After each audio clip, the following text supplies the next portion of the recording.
Buenos días. Después de los formularios que habíais hecho sobre el tema de la metafísica, habéis hecho un formulario sobre las cualidades sensibles que se corresponde con el tema apariencia y realidad. El texto aparecía, era de Locke y era ensayo sobre el entendimiento humano. Es más, lo fui dividiendo en pequeños trocitos para que os resultara más fácil, que el texto no fuera tan largo. La primera pregunta era ¿cuál es la diferencia entre idea y cualidad? Después de aclarar la diferencia, indica un ejemplo de una idea y una cualidad, pero no los que proporciona Locke en este fragmento. Bien, según Locke, en este fragmento las cualidades pertenecen a los objetos, mientras que las ideas están en la mente del sujeto, muy simple. Las cualidades en los objetos, las ideas en la mente del sujeto. Un ejemplo, bueno, pues por ejemplo el calor. El calor es una cualidad, por ejemplo, del fuego y cuando yo tengo el concepto de calor, entonces cuando lo posee el sujeto, entonces es una idea. Cualidades sensibles, seguimos con el mismo texto, el siguiente parrafito dedicado a las cualidades primarias o primeras. ¿Qué es una cualidad primaria o primera? Después de explicarlo, indica uno de los ejemplos que nos proporciona Locke. Para Locke, filósofo empirista, las cualidades primarias o primeras son reales, es decir, existen de manera objetiva en las cosas. Un ejemplo que aporta el autor es el número. Si me habéis puesto el movimiento, tenéis que poner movimiento reposo, porque las cosas o bien están en reposo o están en movimiento. Y las cualidades primarias o primeras, porque utiliza las dos expresiones, se pueden decir de todos los objetos. De todos los objetos puedo decir en números. 1 es 2, es 3, es 4, es 5. Número 3, otro parrafito, cualidades secundarias. ¿Qué es una cualidad secundaria? Después de explicarlo, indica uno de los ejemplos que nos proporciona Locke. Uno de los ejemplos, que algunos me copiáis todos, ¿no? Con uno es suficiente. Las cualidades secundarias, según Locke, existen solo en el sujeto, que recibe pasivamente, ¿vale? Las cosas se ejercen a través de las cualidades primarias, me afectan a mí como sujeto y por eso yo tengo cualidades secundarias, pero solo están en el sujeto. Por tanto, las cualidades primarias son objetivas, las cualidades secundarias son subjetivas. Y un ejemplo que proporciona el autor, el azul. Según Locke, ¿es el mundo tal y como lo percibimos? ¿Nos engañan los sentidos? Razona brevemente tu respuesta. Según Locke, el mundo está compuesto de cualidades primarias, pero no de cualidades secundarias. Por tanto, los sentidos nos engañan mostrándonos un mundo de colores, sabores y sonidos que no existen. En parte sí y en parte no. ¿Vale? La teoría de Locke pertenece a qué corriente? Realismo directo, realismo indirecto, realismo ingenuo, realismo crítico, irrealismo, idealismo. Irrealismo e idealismo es lo mismo. Razona brevemente tu respuesta. Locke en este fragmento defiende un realismo crítico. ¿Por qué? Dado que sostiene que la percepción del mundo no es una copia exacta de las cosas en sí mismas, dado que las cualidades secundarias son subjetivas. Ser es percibido, era el siguiente texto, esta vez de Berkeley, y también había puesto el texto para que no tuvierais que buscarlo. ¿Qué es lo único que existe según Berkeley? En este texto, Berkeley sostiene que lo único que existe es el sujeto, la mente, el yo, el alma, etc., y las ideas que el sujeto posee en su mente. Nota. Vale, Berkeley no niega la existencia de Dios. En este texto no menciona a Dios, pero yo en clase había dicho, cuidado, Berkeley es además un religioso, no duda de la existencia de Dios. Además, Berkeley supone que Dios es la causa de todas nuestras ideas. Por lo tanto, no puedo negarlo, ¿de acuerdo? Yo, hablando, digo yo, nosotros y demás, pero como veis, en el texto pongo el espíritu humano, el ser humano, la mente humana, el sujeto, ¿de acuerdo? Seguimos con Berkeley, con este texto. ¿Qué razón da Berkeley en el fragmento para afirmar que las cosas no son sino las ideas? En el texto, Berkeley considera que debido al abuso de la abstracción, y aclaro, la abstracción es una operación intelectual, erróneamente el ser humano distingue entre percepción y existencia. considerando el ser humano que las cosas sensibles existen fuera de la mente. En este texto, la razón de que nosotros nos neguemos a aceptar que las cosas realmente son ideas es la abstracción en este texto. Pero en clase habíamos visto otras razones. Vimos dos, ¿vale? Cualquiera de las dos me servía. En las teorías de Descartes y Locke, la materia había quedado reducida a un sustrato indeterminado e inerte, dado que el movimiento de la materia era atribuido a Dios. Berkeley, para resolver la dificultad de que la realidad material se había convertido en algo inconocible y prácticamente ininteligible, optó por negar la realidad. Hemos visto que la materia se había convertido en un concepto muy complicado. Ya no tenía colores, ya no tenía sabores, ya no tenía tactos, no tenía sonidos. Además era inerte, no se movía. Era Dios que ponía la materia en movimiento. Era algo inconocible, algo indeterminado, era algo ininteligible. Pues, solución de Berkeley, la materia no existe, la realidad no existe. Bien, otra posibilidad podía ser que en las teorías de Descartes y Locke no quedaba claro cómo la materia podía ser la causa de las ideas en el espíritu humano, un ser inmaterial. Berkeley había captado perfectamente que en la concepción cartesiana de la realidad todos los problemas procedían del dualismo espíritu-materia y optó por negar la existencia de la materia. Ya hemos hablado del problema que en filosofía se llama la comunicación entre las sustancias. ¿Cómo es posible que algo material afecte a lo espiritual o algo espiritual afecte a lo material? Bueno, solución radical de Berkeley, la materia no existe, no tengo que explicarlo porque no existe. Si las cosas son ideas, entonces percibimos las cosas directamente. ¿Están de acuerdo con esto? Descartes, Locke y Hume. Elige solo uno de los filósofos mencionados. Razona brevemente la respuesta. Obviamente, ni Descartes, ni Locke, ni Hume aceptan el idealismo, irrealismo, como queráis llamarlo, de Berkeley. Hemos visto que el único autor que considera que la realidad no existe, la materia no existe, es Berkeley. Así que ninguno de ellos. Supongamos que elijo Descartes. Para Descartes es evidente la existencia del sujeto Dios y el mundo. Pero cuidado, el mundo existe, pero sostiene un realismo crítico y bastante cercano en algunos aspectos a la teoría de Locke. Es decir, existe el mundo, existen las cualidades primarias, pero no las cualidades secundarias. El número, el movimiento, la figura, todo lo que puedo reducir a matemáticas existe, pero colores, sabores y tactos no. Si las cosas son ideas, entonces percibimos las cosas directamente. ¿Está de acuerdo Locke? No. Locke, a pesar de sostener que lo que conoce el sujeto son las ideas, no las cosas, no duda que exista un mundo real.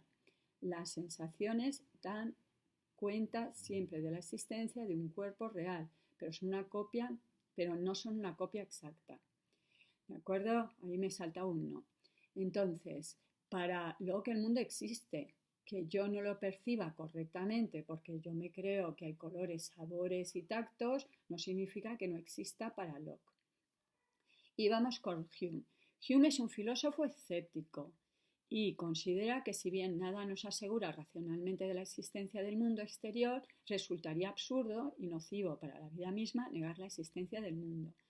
Hume, al ser escéptico, no nos está diciendo que el mundo existe o no existe. Nos dice que es imposible que el ser humano pueda establecer la existencia o no del mundo. Vamos con Locke, el ensayo sobre el gobierno civil. Esto era repaso porque esto es una teoría política que vimos anteriormente. ¿En qué consiste el estado de naturaleza? Pues si leemos el texto, según Locke, en el estado de naturaleza el ser humano es libre y tiene el derecho a la propiedad de su persona. Para Locke, mi cuerpo es mi propiedad y de sus bienes. ¿Por qué abandonan los individuos libremente el estado de naturaleza? Ya vimos que era un poquito más complicado para Locke que para Hobbes explicar por qué los seres humanos abandonan el estado de naturaleza. No es la guerra de todos contra todos. Tenemos derechos, la libertad, la propiedad. Entonces, ¿por qué? Bien, pues Locke en este fragmento nos dice que el derecho a la propiedad es inseguro. Locke argumenta en este texto que el disfrute del derecho a la propiedad está plagado de sobresaltos y continuos peligros. ¿De acuerdo? Tenemos un derecho, pero en el estado de naturaleza no está asegurado. ¿Cuáles son las renuncias y las ventajas de la vida en sociedad? Bien, renunciamos a algo, pero sí que obtenemos ventajas. El contrato social supone, como vimos, ceder ciertos derechos, fundamentalmente los de hacer leyes y castigar a los infractores. En el texto nos dice que se requiere establecer leyes, jueces y un poder que ejecute la sentencia. Versión infantil, porque ya vimos que nosotros hoy en día estamos en un sistema que se asemeja bastante a las ideas de Locke. Entonces, ¿qué tenemos? ¿Nosotros hacemos las leyes? No, las leyes se hacen en el Parlamento. Los diputados y los senadores hacen las leyes. Si alguien no cumple la ley, bueno, tenemos jueces. Y si el juez dictamina, por ejemplo, que una persona tiene que ir a la cárcel, ¿quién le lleva a la cárcel? Pues un poder que ejecute la sentencia, la policía, ¿no? Bien, entonces todo eso es lo que renunciamos. ¿Pero por qué renunciamos justamente a hacer las leyes y castigar a los infractores? ¿La ventaja cuál es? El Estado es creado por un contrato entre los seres humanos para proteger mejor el derecho a la propiedad. Ya sabemos que en los estados liberales el Estado lo que tiene que hacer es defender la libertad y la propiedad. Teníais aquí un fragmento de Hume, dividido en dos partes porque aunque en la fotocopia parezca que uno va a continuación del otro, ya os indiqué que cuidado, son páginas distintas. Entonces, ¿cuál es el argumento que le parece a Hume inverosímil y cuál es la razón de tal estupor? Debes exponerlo con tus propias palabras. Introducir a Dios, que en el texto aparece como el Ser Supremo, ya os dije, si aparece en mayúsculas será que es Dios, como garantía de que nuestros sentidos no nos engañan, le parece a Hume un recurso sorprendente, dado que si Dios fuera el garante, no nos engañaría nunca.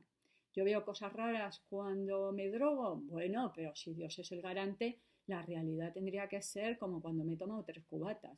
Bueno, pues parece un poquito raro el argumento. Además, 2 puntos, 2 frases, 2 argumentos distintos.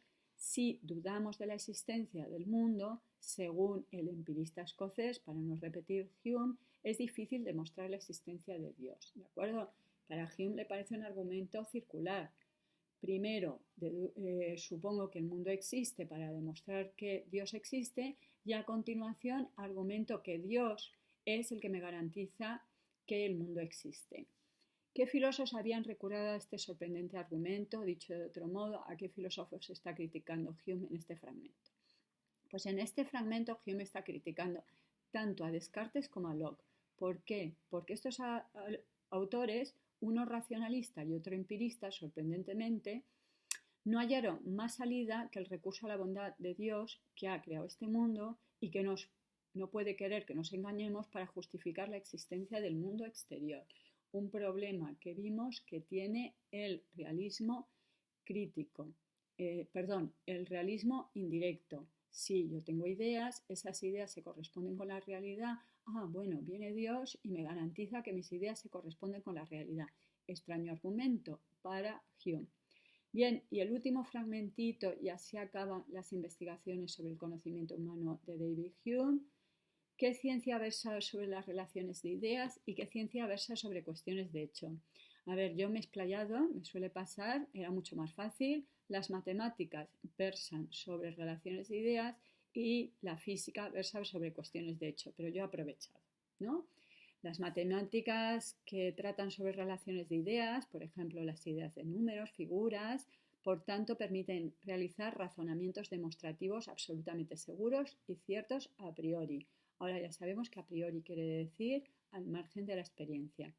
La física versa sobre hechos y su finalidad es permitirnos hacer previsiones sobre el futuro, pero para Hume no pueden considerarse leyes necesarias, sino únicamente probables. Pero ello es suficiente para el empirista escocés para que podamos manipular la realidad. A ver, aprovecho para repasar un poquito, ¿no? Las matemáticas son siempre verdaderas, pero no tratan del mundo. Según Hume, la física trata acerca del mundo, se basan en cuestiones de hecho, en la experiencia, pero justamente al basarse en la experiencia solo son probables. Pero muy útil, es muy útil la física, aunque no sea universal y necesaria. Dado que la metafísica no consiste en establecer relaciones de ideas ni cuestiones de hecho, ¿qué nos recomienda Hume que hagamos con los tratados de metafísica? ¿Y cuál es la razón de esta sugerencia? A ver, en el texto dice, tiremos los tratados de metafísica y teología a las llamas, y nos dice que porque contienen sofistería, ilusiones. Vale, pues para no copiar del texto, yo he puesto Hume rechaza los tratados de metafísica, dado que contienen argumentos falsos que conducen a la superstición. ¿De acuerdo? Y respecto al conocimiento de las sustancias metafísicas, Dios, el alma y el mundo, ¿qué actitud recomienda Hume? Hume recomienda un escepticismo moderado. ¿Vale? Otra forma de decir lo mismo, Hume piensa que una pequeña dosis de pirronismo podría aplacar el orgullo de los pensadores dogmáticos. A ver, con Hume recomienda un escepticismo moderado era suficiente, pero yo añado, Pirrón era el fundador del escepticismo y los dogmáticos son los racionalistas según Hume. ¿De acuerdo? Nos acordamos ahora, ya hemos aprendido, dogmático es aquel que considera que ha encontrado la verdad. Y esa es la crítica que están haciendo los empiristas a los racionalistas que se creen que han demostrado sin lugar a dudas las tres sustancias: yo, el alma, la mente, el sujeto, como queráis llamarlo, Dios y el mundo, la materia, la extensión, como queráis llamarlo. En el próximo vídeo, los siguientes formularios. Hasta ahora.